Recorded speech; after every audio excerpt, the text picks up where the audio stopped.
बोले शंकर भगवान की जय। पंचाक्षर मंत्र के महात्म्य का वर्णन।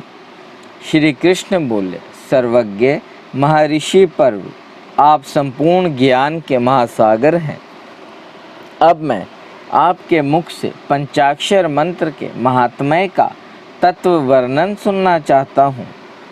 उपमन्यु ने कहा, देवकी नंदन, पंचाक्षर मंत्र के महात्म्य का विस्तार पूर्वक वर्णन तो 100 करोड़ वर्षों में भी नहीं किया जा सकता, अतः संक्षेप से इसकी महिमा सुनो। वेद में तथा शिवागम में दोनों जगह यह षड्क्षर प्रणव सहित पंचाक्षर मंत्र समस्त शिव भक्तों के संपूर्ण अर्थ का साधक कहा गया है। इस मंत्र में अक्षर तो थोड़े ही हैं, परंतु यह महान अर्थ से संपन्न है। यह वेद का सार तत्व है, मोक्ष देने वाला है, शिव की आज्ञा से सिद्ध है, संदेह शून्य है तथा शिव स्वरूप का वाक्य है। यह नाना प्रकार की सिद्धियों से युक्त दिव्य लोगों के मन को प्रसन्न एवं निर्मल करने वाला है। सुनिश्चित अर्थ वाला अथवा निश्चय ही मनोरथ को पूर्ण करने वाला तथा परमेश्वर का गंभीर वचन है। इस मंत्र का मुख से सुखपूर्वक उच्चारण होता है।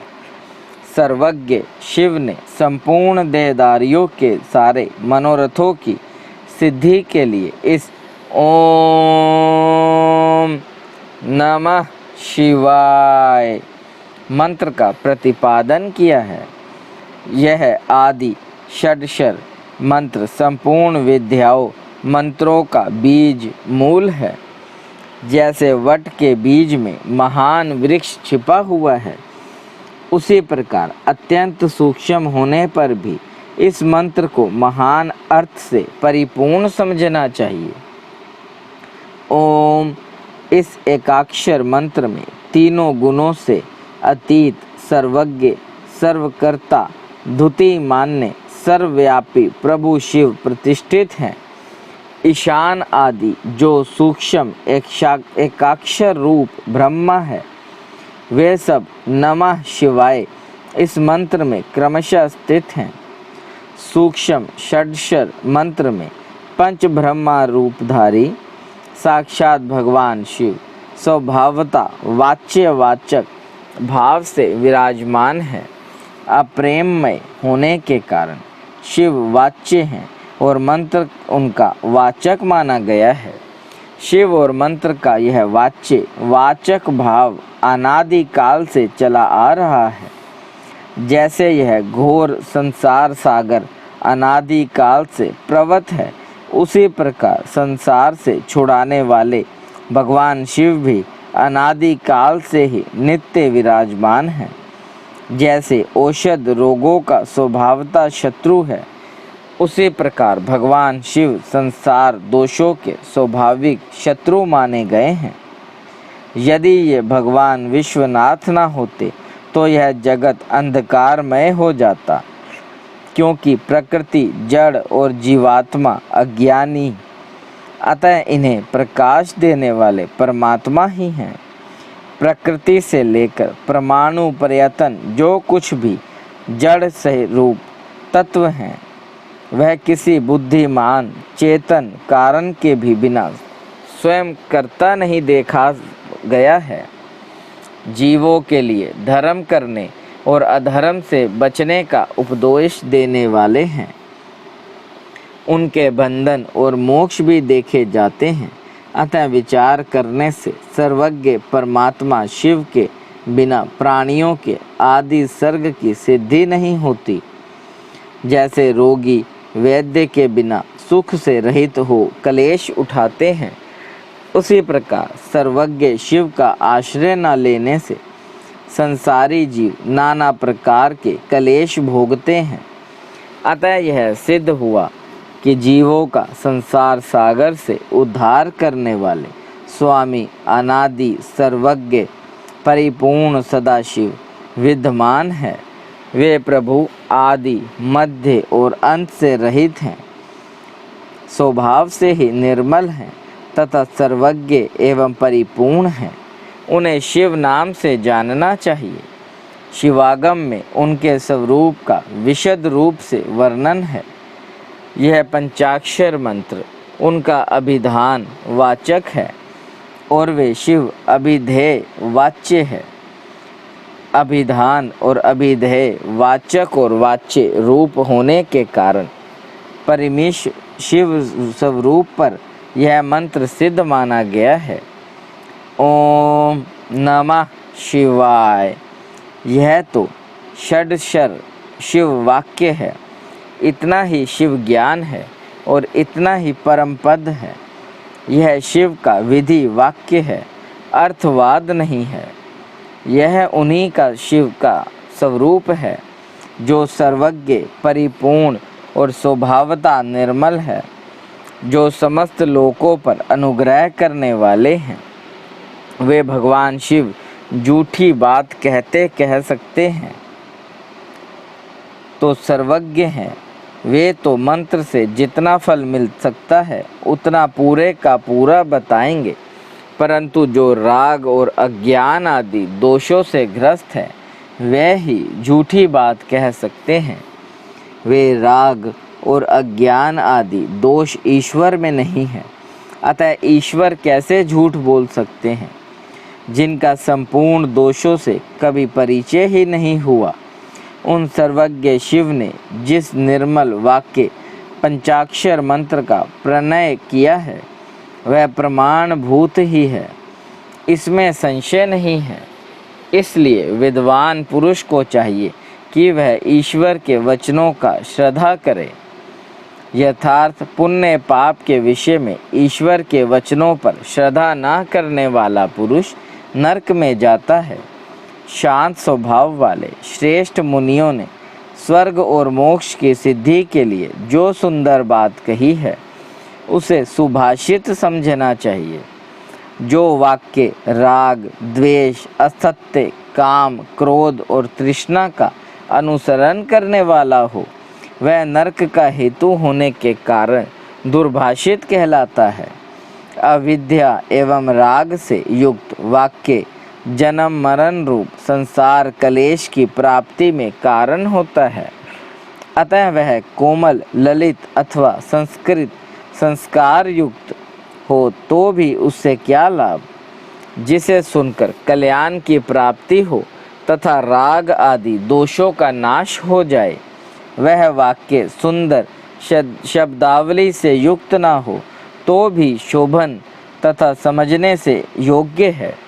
मंत्रों की संख्या बहुत होने पर भी जिस विमल षडक्षर मंत्र का निर्माण सर्वज्ञ शिव ने किया है उसके समान कहीं कोई दूसरा मंत्र नहीं है।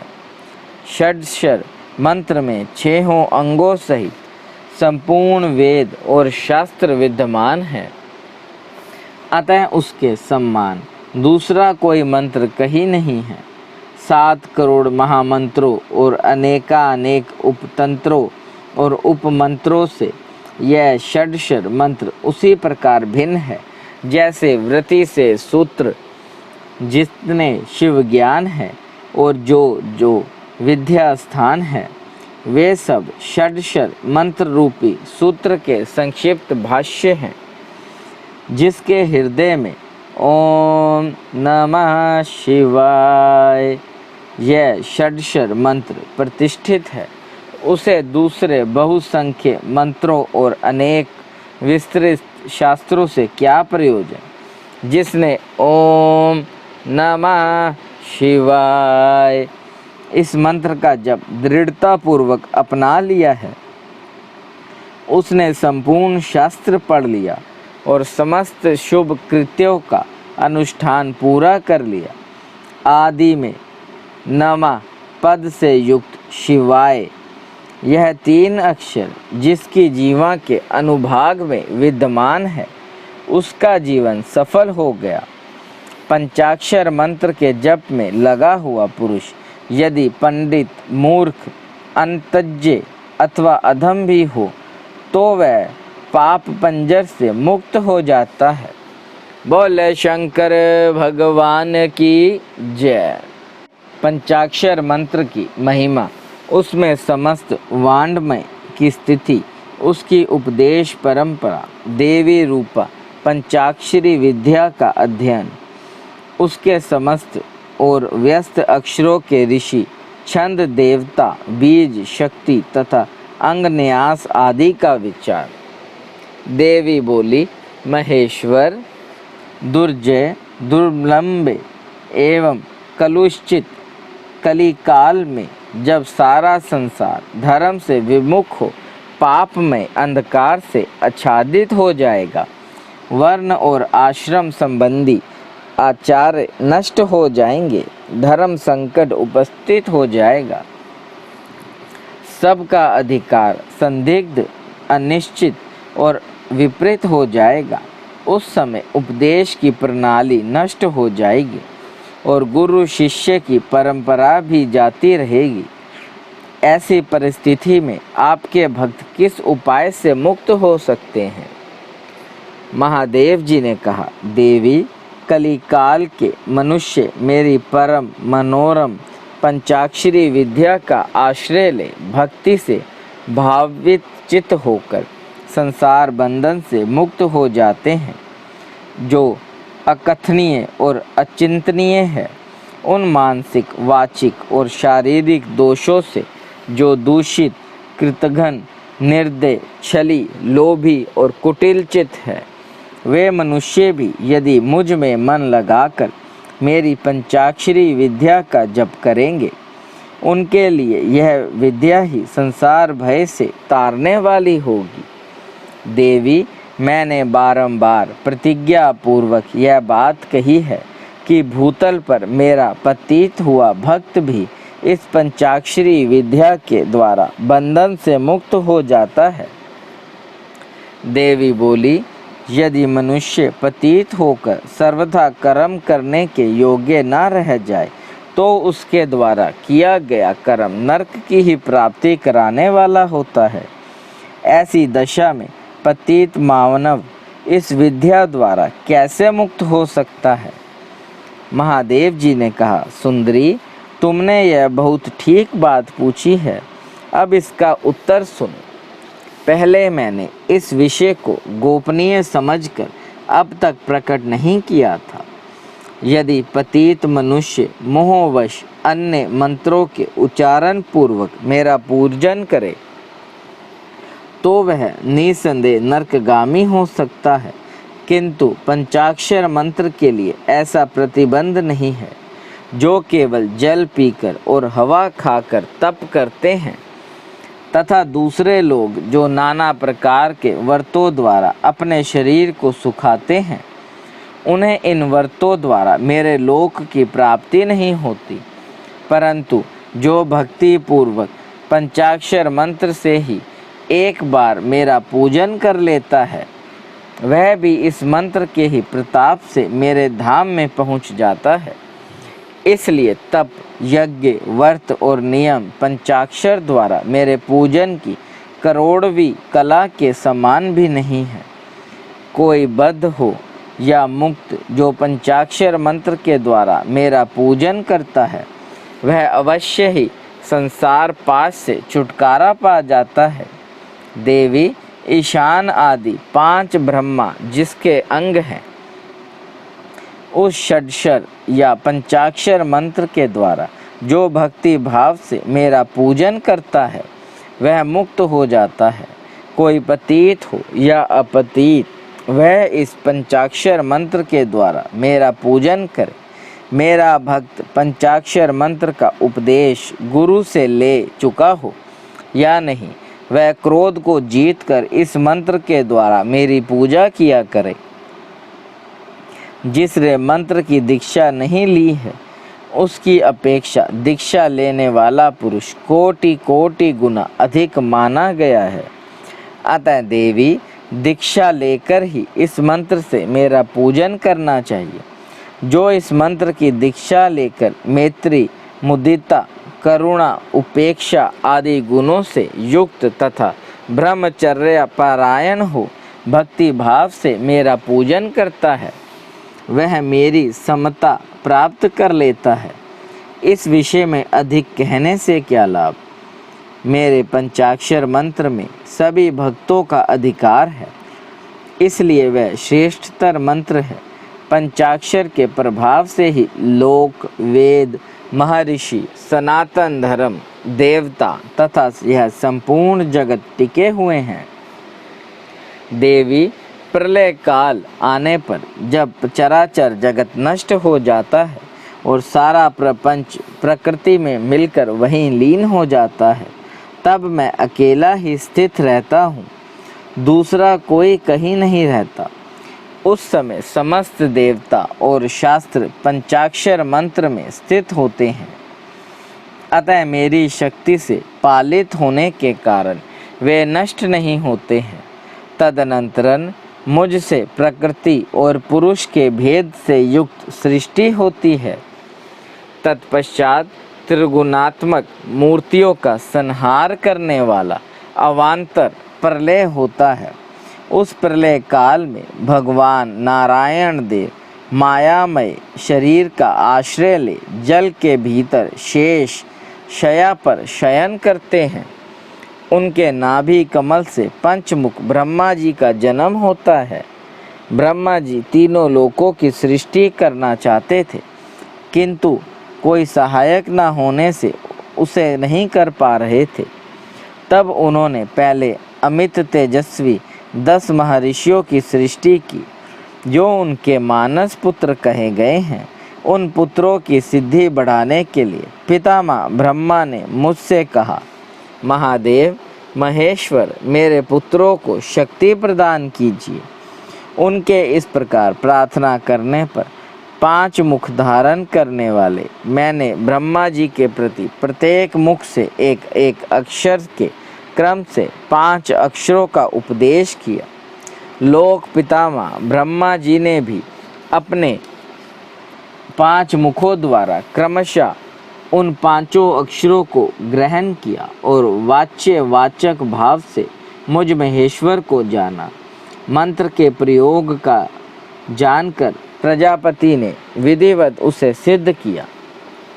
तत्पश्चात उन्होंने अपने पुत्रों को यथावत रूप से उस मंत्र का और उसके अर्थ का भी उपदेश दिया। साक्षात लोक पितामह ब्रह्मा से उस मंत्र रतन को पाकर मेरी आराधना की इच्छा रखने वाले उन मुनियों ने उनकी बताई हुई पद्धति से उस मंत्र का जप करते हुए मेरू के रमणीय शिखर पर मुंजवान पर्वत के निकट 1 दिव्य वर्षों तक तीव्र तपस्या की। वे लोक सृष्टि के लिए अत्यंत उत्सुक थे, इसलिए वायु पीकर कठोर तपस्या में लग गए। जहाँ उनकी तपस्या चल रही थी, वह श्रीमान ने मुंजवान पर्वत सदा ही मुझे प्रिय है और मेरे भक्तों ने निरंतर उसकी रक्षा की है। उन ऋषियों की भक्ति देखकर मैंने तत्काल उन्हें प्रत्यक्ष दर्शन दिया और उन आर्य ऋषियों को पंचाक्षर मंत्र के ऋषि, छंद, देवता, बीज, शक्ति, कीलक, षडंग न्यास, दिगंबंध और विनियोग, इन सब बातों का पूर्ण रूप से ज्ञान कराया। संसार की सृष्टि बढ़े, इसके लिए मैंने उन्हें मंत्र की सारी विद्याएं बताई। तब वे उस मंत्र के महात्म्य से तपस्या में बहुत बढ़ गए और देवताओं, असुरों तथा मनुष्यों की सृष्टि का भली भांति विस्तार करने लगे। अब इस उत्तम विद्या पंचाक्षरी के स्वरूप का वर्णन किया जाता है। आदि में नमः पद का प्रयोग करना चाहिए, उसके बाद शिवाय पद का। यही वह पंचाक्षरी विद्या है जो समस्त श्रुतियों के शिरोमन और शिरोमोर है तथा संपूर्ण शब्द समुदाय की सनातन बीज रूपिणी है। यह विद्या पहले पहल मेरे मुख से निकली, इसलिए मेरे ही स्वरूप का प्रतिपादन करने वाली है। इसका एक देवी के रूप में ध्यान करना चाहिए। इस देवी की अंग कांति तपाए हुए स्वर्ण के समान है। इसके पीन पयोधर ऊपर को उठे हुए हैं। यह 4 भुजाओं और 3 नेत्रों से सुशोभित है। इसके मस्तक पर बाल चंद्रमा का मुकुट है। 2 हाथों में पदा और उत्पल है। अन्य 2 हाथों में वरद और अभय की मुद्रा है। मुखाकृति सौम्य है। यह समस्त शुभ लक्षणों से संपन्न तथा संपूर्ण आभूषणों से भूषित है। श्वेत कमल के आसन पर विराजमान है। इसके काले काले घुंघराले केश बड़ी शोभा पा रहे हैं। इसके अंगों में 5 प्रकार के वर्ण हैं, जिनकी रश्मियाँ प्रकाशित हो रही हैं। वे वर्ण है पीत, कृष्ण, धूम्र, स्वर्णमयी और तथा रक्त। इन वर्णों का यदि पृथक पृथक उपयोग हो तो इन्हें बिंदु और नाद से विभूषित करना चाहिए। बिंदु की आकृति अर्धचंद्र के समान है और नाद की आकृति दीप शिखा के समान। सुमुखी यों तो इस मंत्र के सभी अक्षर बीज रूप हैं, तथापि उनमें दूसरे अक्षर को इस मंत्र का बीज समझना चाहिए। दीर्घ स्वर रूप पूर्वक जो चौथा वर्ण है उसे कीलक और 5वें वर्ण को शक्ति समझना चाहिए। इस मंत्र के वामदेव ऋषि हैं और पंक्ति छंद है। वरानने मैं शिव ही इस मंत्र का देवता हूँ।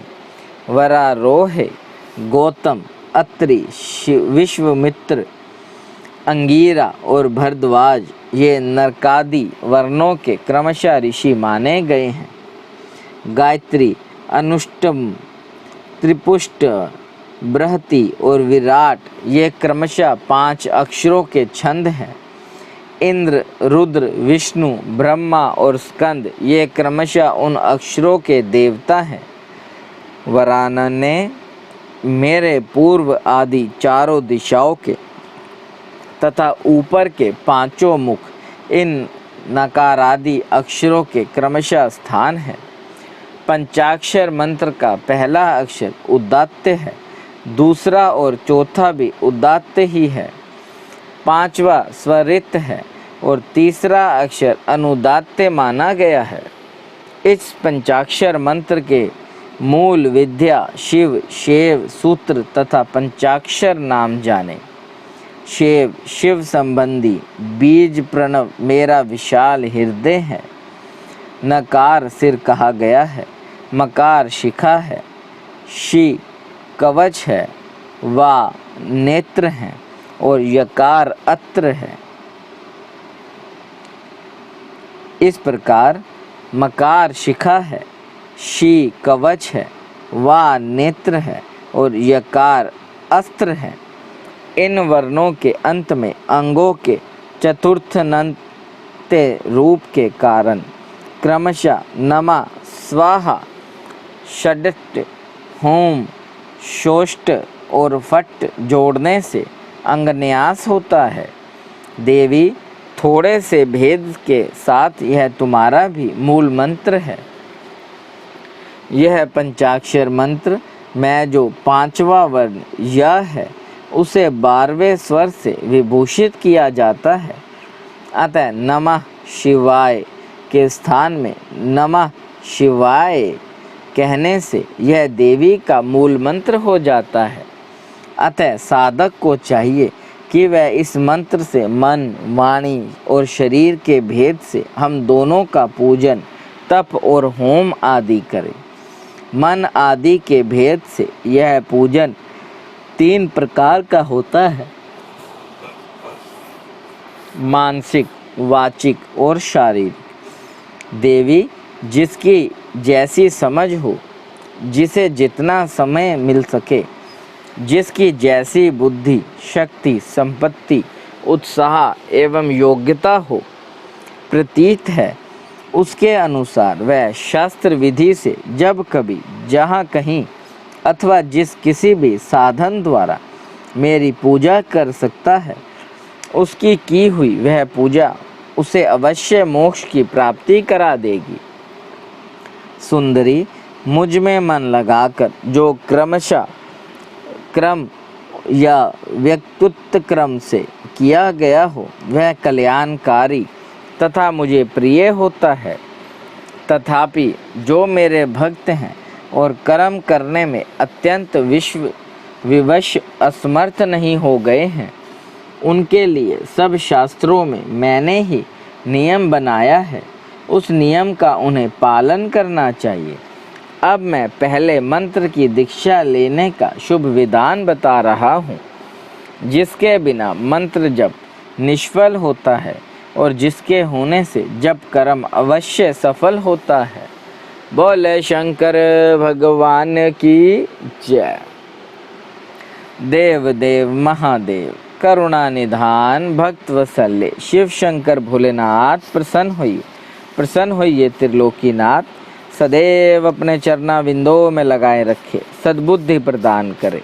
सृष्टि के कर्ता धर्ता संहार हरता, आपसे ही जीवन आपसे ही मरण महादेव, बच्चा पुल्लनहार तुसी बख्शनहार त्रिलोकीनाथ, कृपा दृष्टि बनाए रखे। हर हर महादेव। शंकर जिनका नाम है, कैलाश जिनका धाम है, मेरे भोले बाबा को मेरा बारंबार प्रणाम है। हर हर महादेव शंभु काशी विश्वनाथ गंगे, हर हर महादेव शंभु काशी विश्वनाथ गंगे। शंकर जिनका नाम है, कैलाश जिनका धाम है, मेरे भोले बाबा को मेरा बारंबार प्रणाम है। हर हर महादेव शंभु काशी विश्वनाथ गंगे। ओम नमः शिवाय।